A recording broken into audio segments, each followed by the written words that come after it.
Pembahasan hasil analisa sidik jari bakat dari AFTA, Aquila Fingerprint Talent Analysis. Apabila nanti ada pertanyaan, silahkan nanti isi di dalam kolom komentar. Kalau misalnya pertanyaan itu agak pendek, bisa dijawab pendek, akan kita jawab langsung di komentarnya. Kalau misalkan pertanyaan itu butuh penjelasan yang agak panjang, akan kita buatkan video lagi. Yang pertama adalah ilustrasi pola. Intinya di sini ini bukanlah hasil dari scan sidik jari Anda, namun di sini hanyalah ilustrasi saja. Kemudian yang perlu diketahui adalah kita itu memiliki dua jenis hasil, yaitu hasil kuantitatif dan hasil kualitatif. Hasil kuantitatif itu berbentuk angka, hasilnya dalam bentuk angka, kemudian ini digunakan untuk dibandingkan dengan orang lain. Jadi ada tabel di sini ya. Nah, misalkan nanti kita akan bahas lebih lanjut ya. Nah, kemudian untuk hasil kualitatif itu hasil yang dibandingkan dengan diri Anda sendiri. Seperti ini hasilnya, yaitu sedang, menonjol, dan sangat menonjol. Nah, langsung kita misalkan ya. Di sini ada dua hasil yang berbeda. Misal di sini ada kecerdasan majemuk. Nah, intinya adalah ini dua tabel yang berbeda. Jadi ini adalah tabel pertama, kemudian hasil yang di sini, hasil yang intrapersonal dan 130 angka itu adalah tabel yang berbeda. Intinya adalah dua tabel yang dijadikan satu. Jadi angka di sini tidak menerangkan di sini. Jadi keterangan ini tidak menerangkan angka. Misalnya seperti ini ya. Di sini sedang itu 130, sedang 130, tapi di sini sangat menonjol itu 124. Artinya di sini adalah dua perhitungan yang berbeda yang dijadikan satu. Dua perhitungan yang berbeda dijadikan satu. Nah, untuk sangat menonjol, sedang menonjol itu hasil yang dibandingkan dengan diri Anda sendiri. Hasil yang dibandingkan dengan diri Anda sendiri. Artinya di dalam diri Anda itu yang terbaik yang di mana? Di dalam diri Anda itu yang terbaik yang mana? Oh, berarti saya di musikal. Oh, berarti saya di visual 3D. Oh, saya berarti di naturalis. Nah, angka 124 ini adalah untuk dibandingkan dengan orang lain. Jadi misalnya seperti ini. Di sini musikal sangat menonjol 124, tapi teman-teman ya yang juga analisa bakat, musikalnya itu sedang. Musikalnya sedang, namun angkanya di sini 140. Artinya tetap menang yang 140 musikalnya. Paham ya maksudnya? Misalkan lagi, di sini Anda itu logika matematika sedang di angka 125. Temen itu juga analisa. Logika matematikanya sangat menonjol, tapi di angka 90. Artinya masih tetap menang Anda di logika matematikanya. Jadi angka di sini untuk dibandingkan dengan orang lain. Kira-kira seberapa besar? Nah, perbandingan secara global itu bisa dilihat di tabel pertama ini. Misalkan tadi kan dapat 125, artinya berada di sini. 125 kan berada di sini.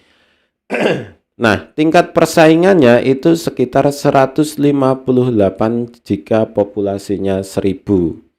Jadi jika ada 1000 orang, maka tingkat persaingannya kita harus bersaing dengan kira-kira sekitar 157 orang di misalkan tadi yang apa? Di logika matematika. Jadi di logika matematika itu tingkat persaingannya sekitar 157 orang jika populasinya 1000.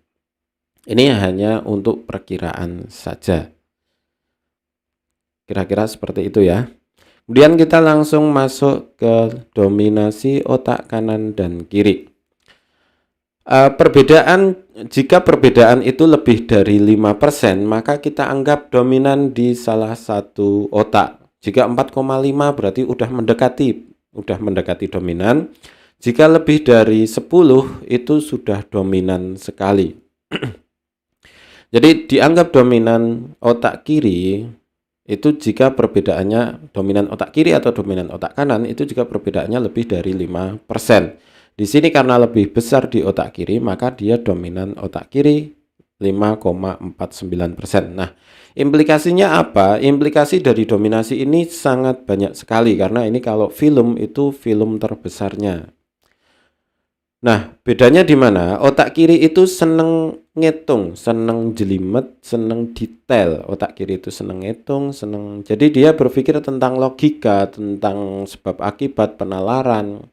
Perasaannya lebih cenderung ke dalam, jadi perasaannya tidak terlihat. Beda dengan otak kanan, dia lebih ke perasaan, hubungan antar sosial, kemudian bisa dibaca sendiri nanti. Di sini lebih panjang. Kemudian yang akan kita bahas di sini saja. Dominan otak kiri itu lebih suka bicara. Padahal kalau dominan otak kanan itu lebih suka bicara, dominan otak kiri lebih suka mikir. Dominan otak kanan suka bicara, dominan otak kiri suka mikir. Artinya kalau dominan otak kiri apa? Lebih pendiam.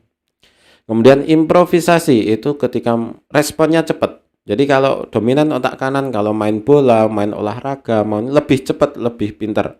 Dominan otak kiri itu perencana. Jadi seperti ngelak-ngelak gitu. Jadi misal ada tabrakan di depannya, duer gitu, ngelak gitu. Ngelaknya lama, 5 detik sampai 10 detik kalau lebih dari 10%.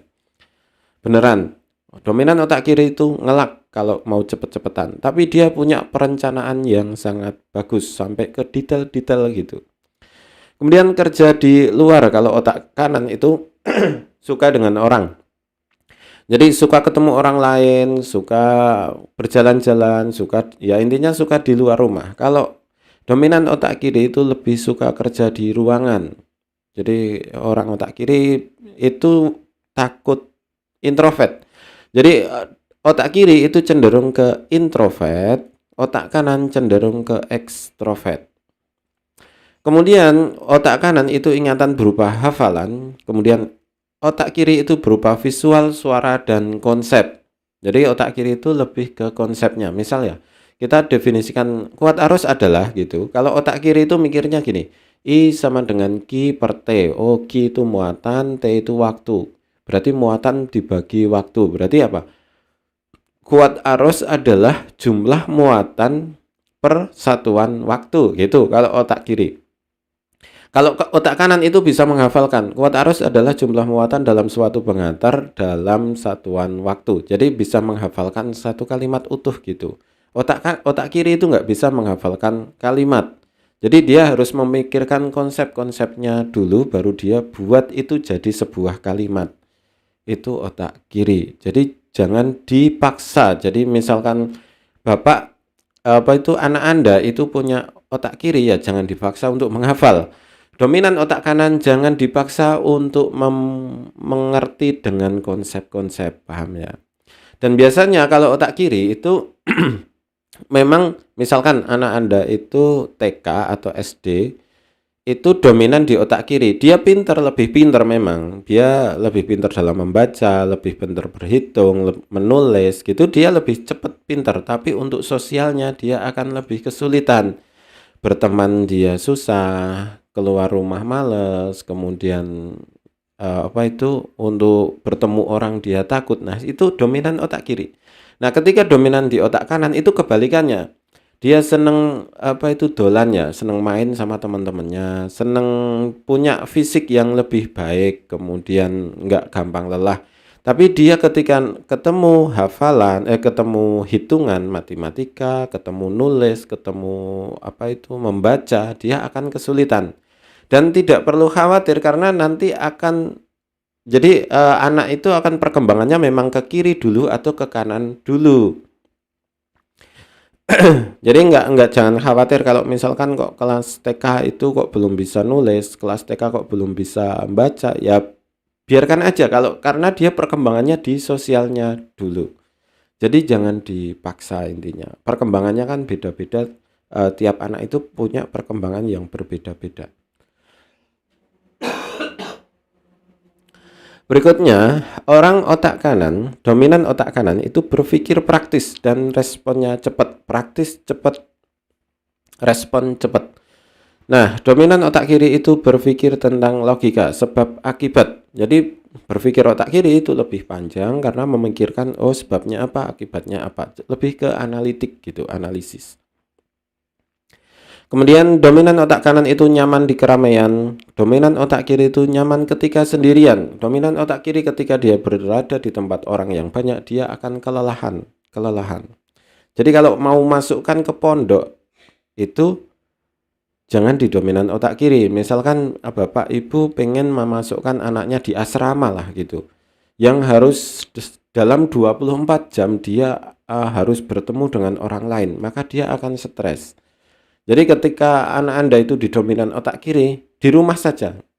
Jadi kalau setelah sekolah biarkan dia sendirian di rumah karena dia cenderung ke introvert. Nah, kalau dominan otak kanan, dia nyaman-nyaman aja 24 jam bersama orang lain karena dia memang suka dengan orang lain.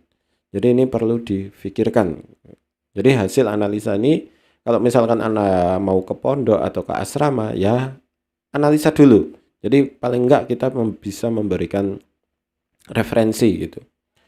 Dominan otak kanan itu lebih ke manajer, dominan otak kiri lebih ke pemimpin yang tidak harus bertemu langsung dengan pegawainya. Kemudian dominan otak kanan lebih ke marketing, dominan otak kiri lebih ke produksi. Jadi lebih ke produksinya. Dominan otak kanan lebih ke tujuan, jadi tujuan besarnya itu dia langsung paham. Kemudian dominan otak kiri dia lebih ke orientasi detail, dan kadang dia sangat detail, saking detailnya dia lupa tujuan besarnya. Saking detailnya dia itu lupa tujuan besarnya. Jadi kamu itu ngapain tuh sebenarnya? Oh iya ya, gitu. jadi apa ya? Kamu itu ngapa toh gitu. Jadi dia itu lupa dengan tujuan besarnya, tapi dia karena terlalu fokus di detail-detailnya gitu. Jadi kalau keadaan berubah dengan cepat, dia lupa kalau dia harus ikut berubah. Kemudian di AQ dan EQ.